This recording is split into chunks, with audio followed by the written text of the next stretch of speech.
Dear children, today I am going to speak on something that is very important in our life, the web of relationships. Something that each one of us cherish, something that is very deep in our hearts is love. The need of every individual to love and to be loved. In fact, they say the only ship that never sinks is a genuine, meaningful relationship. Now, there are various types of relationship.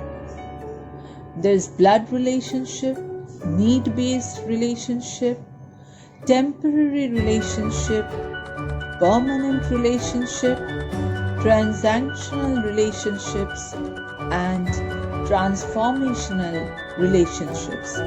And all these together form the very, very base of a good and steady relationship.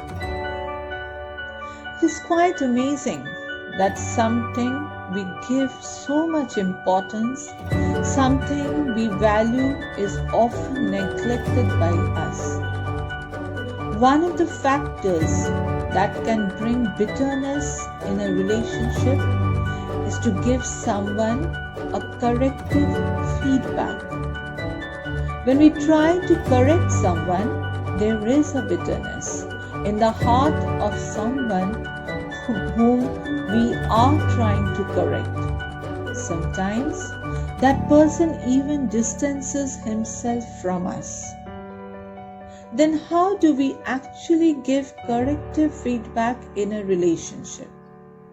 In order to say something to someone which is not very pleasant, we should always try to find answers to these 4 questions.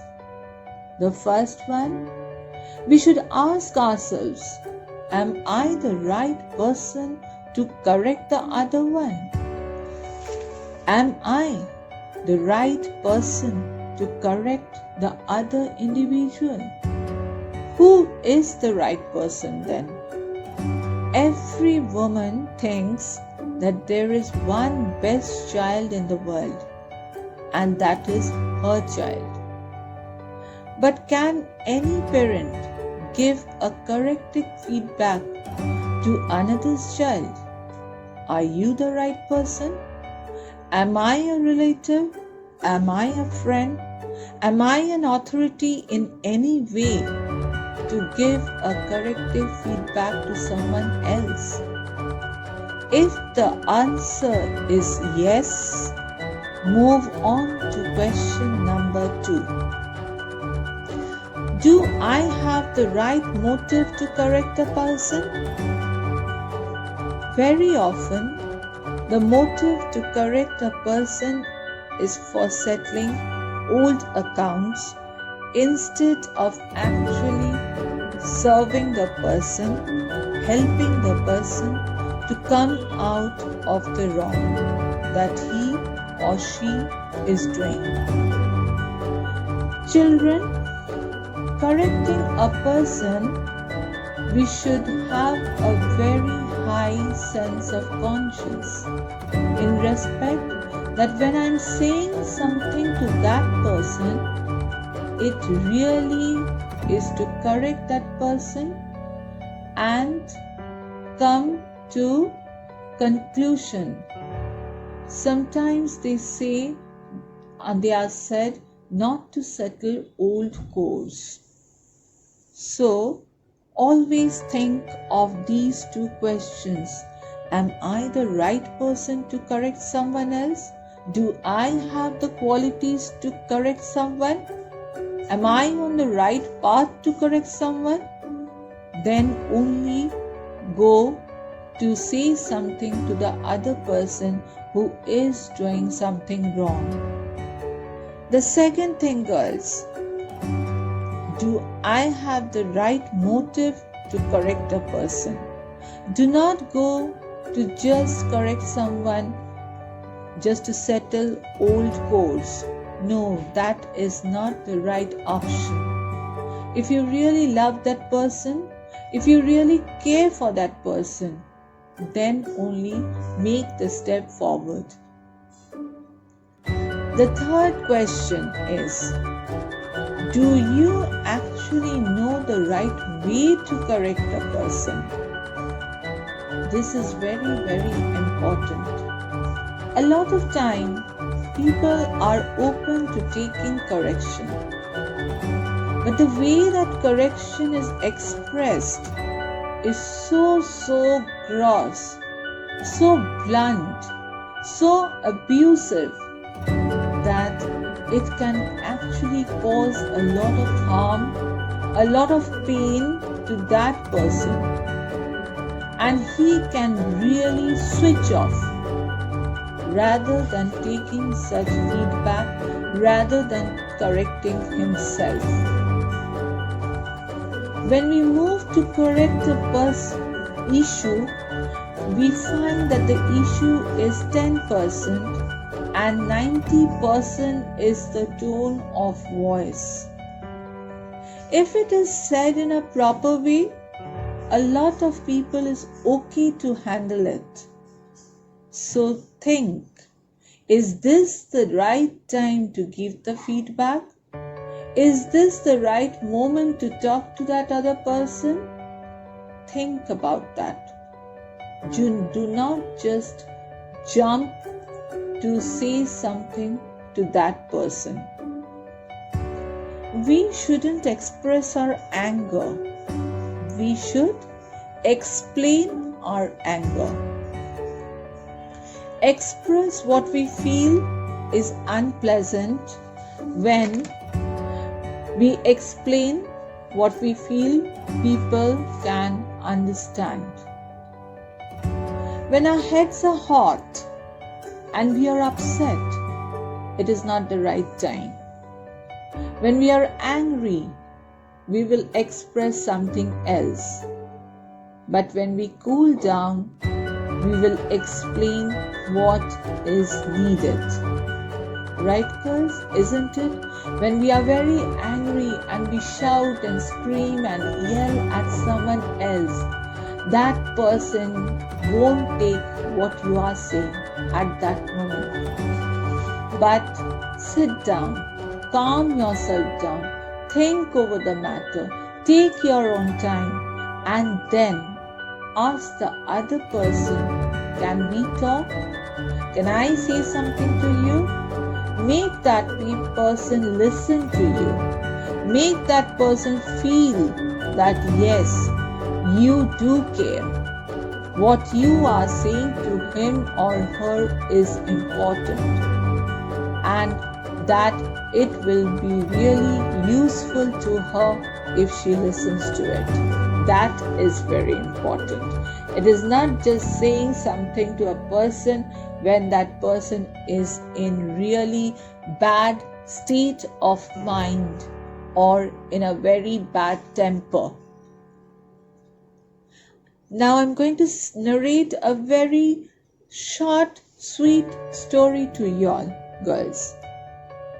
I hope you'll all enjoy listening to this story. There was a group of porcupine who lived in a forest on the outskirts of a small town. I hope you all know what a porcupine is. One year, the temperature dropped down to 20 degrees below zero. That is minus 20 degrees Celsius. All the porcupines gathered together to discuss strategies to survive the winter. And as they came together, the temperature of their body put together created a warmth that helped them to stay together. They felt very comfortable staying all together. They felt hopeful that now they can survive this cold winter. There was a problem, however. Porcupines, as you all know, have these sharp poking quills, and each porcupine girls can have 30,000 quills.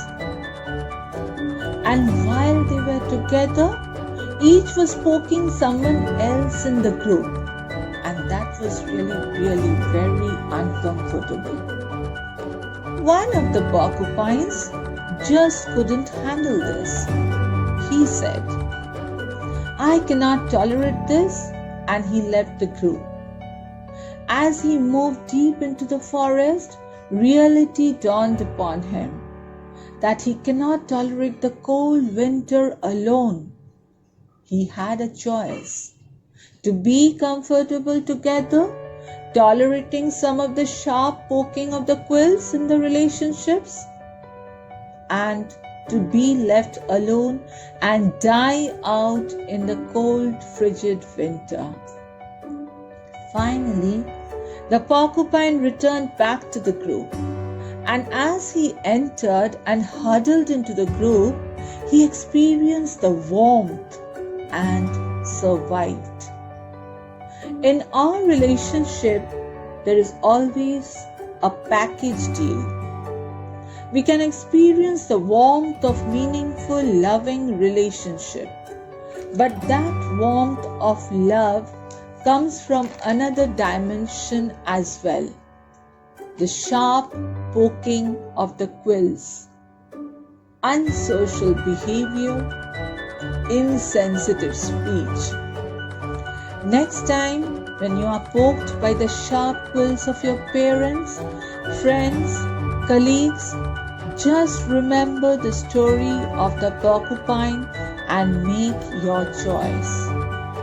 You can either get the warmth of love by tolerating, or you can comfortably be alone with the ups and downs of the relationships and miss out on the most amazing deep bonding and the warmth of love. The choice is always yours.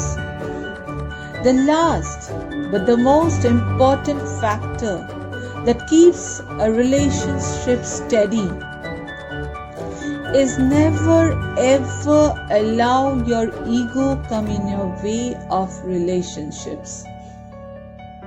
Communication is the oil that lessens the friction in relationships.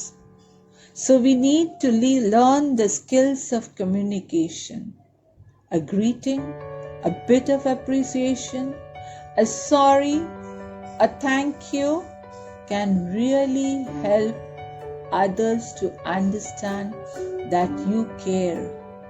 And through this, girls, definitely you can share the warmth of love, understanding, and caring for each other and create a very, very strong relation with your friends, with your parents, with everyone around you, and make your life a gift of God. Thank you. Even if we were rejected by the whole world, if we have one person in our life who can totally accept us, totally believe in us, totally love us, and totally support us, we can totally achieve what we want and reach where we want to go. Therefore, surround yourselves with people who believe in you, regardless of your success and failures, and also be that person to someone regardless of their successes or failures. It needs a lot of effort to maintain that relationship through ups and downs of life, through the peaks and valleys of life, through the crusts and troughs of life, through the ups and lows of life. It needs a lot of substance to add to its character, to maintain a healthy relationship. Creation is easy, destruction is easy, but maintenance is very, very difficult. So work on it, for nothing can be better than a beautiful relationship. Okay, girls. Now I'll be dealing with some important questions from that chapter, right? Now, a question may arise like this, that what is the need of relationship? That is a very important question, that why do we really need the importance of being in a relationship or in a relationship? Now, girls, as social beings, we all understand and we can feel that we cannot live as islands, completely being separated from the journey of life. And I feel that now that you all are all at home, you can very, very well understand the importance of relationship. Now, relationship doesn't only mean that with your parents, with your brothers and sisters, with your friends. Yes, now that you're at home, don't you feel the need to meet your friends? The time you enjoyed with your friends, the whole day in school, your teachers, everything. Don't you really miss that? So, I hope you all feel the importance of their presence in your life. Isn't it, girls? We can very well feel that when we are just enclosed within the four walls of our home. That how important it is to reach out to people, to make a bond of love, of of friendship between each other, because man can never ever survive alone, girls. That is very, very true. And that is why we need relationship, because we cannot breathe. We won't be able to survive without the society around us. We have to relate to those around us in some way or the other, starting from the very person of the person who gives you newspaper, who delivers you the newspaper early in the morning. Don't you feel when that person doesn't turn up, don't you feel that today that person didn't turn up? So you already have created a bond even with that person. So we can relate to all these people around us. And very important thing is that relationships are the mirrors in which we see ourselves, girls, as we are. How are you as a person can really, really be understood when you are in a relationship. Staying with your parents, staying with your siblings, with your teachers, with your colleagues, with your friends, all will get to know that how a person you are. All life is a movement in relationship. So there is a movement in a relationship, girls, and that is why we all of us, we crave for relationship. Isn't it, girls? You crave for that. A person who doesn't have a relation with anyone is truly called a loner, and that person you will find will have a lot of depression, will cannot move on in life, has to pull himself or herself. So these are the various things or obstacles if you do not have a relationship. The second question that comes to us, girls, is that what are the various types of relationship? Now this you have already been shown in the slide of the chapter, that there is blood relationship, relationships that we are born into, need-based relationship that satisfies our material needs. There is temporary relationship, like some of us really sometimes do have infatuation towards some people. We hero worship some people, but you will find, girls, that as time passes by, this too also dies off. So that is an infatuation. That is a hero worship for a period of time. So that is considered to be temporary.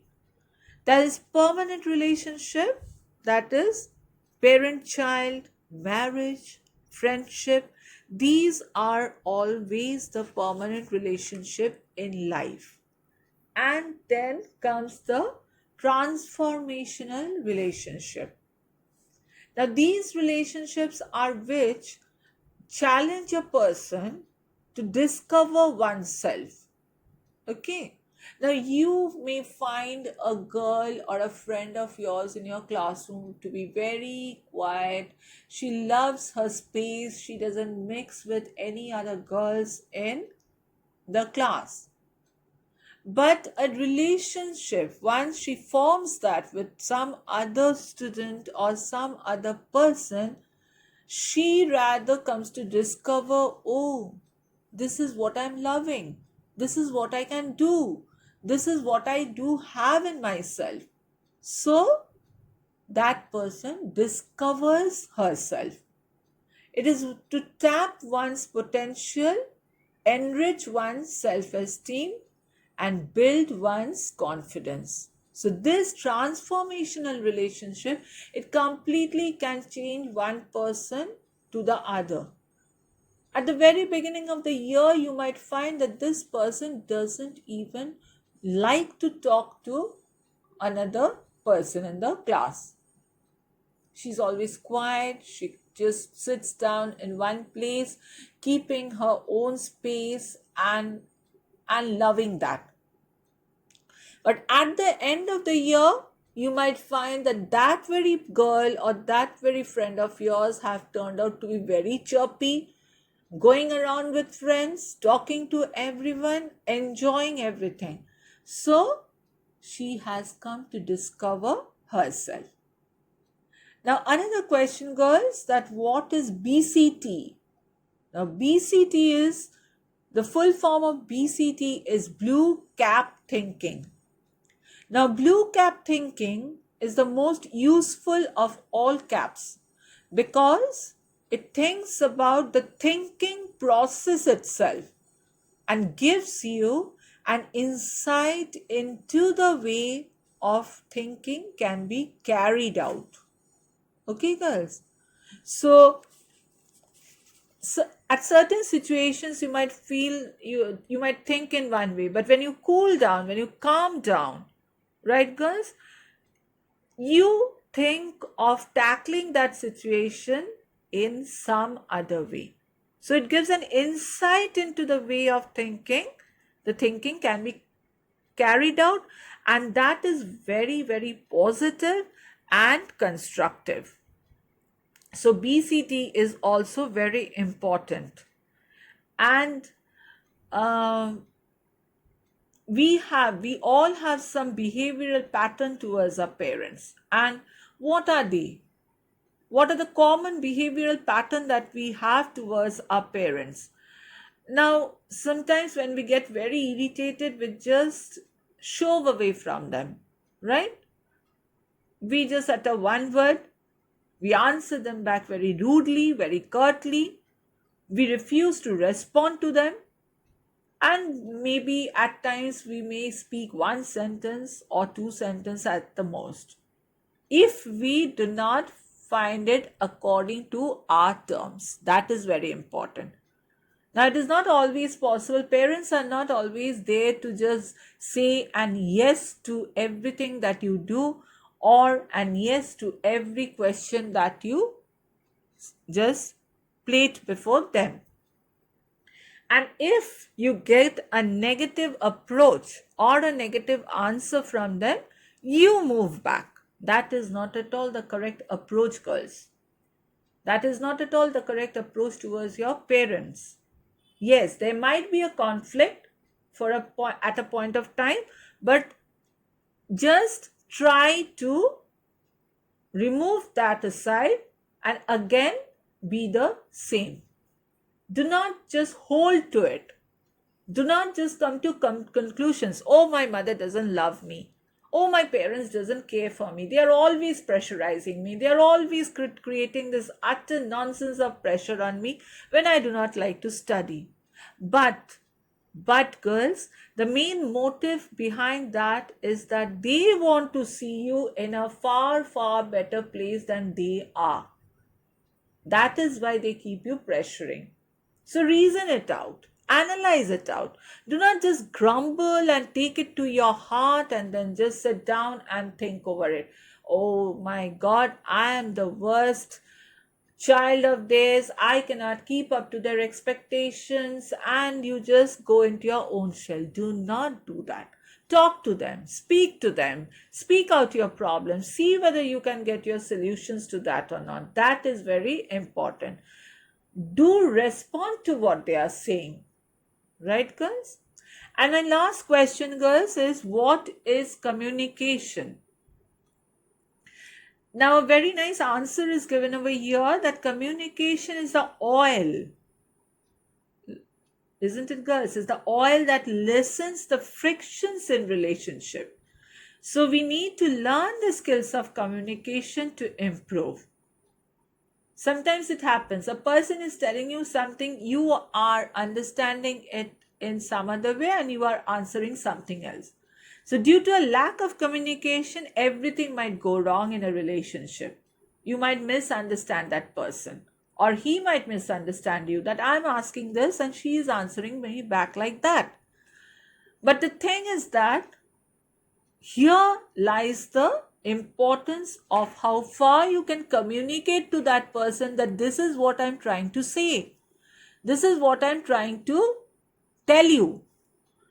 And that person has to understand that. So, this is where you really, really need to improve your skills of communication, as integrity is very, very essential in relationships, girls. So, these are the various questions and very important ones too.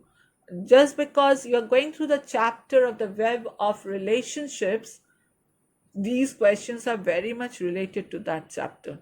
So please, girls, go through the video very nicely. I hope you will all like that, as this is a very important part of everyone's life, girls.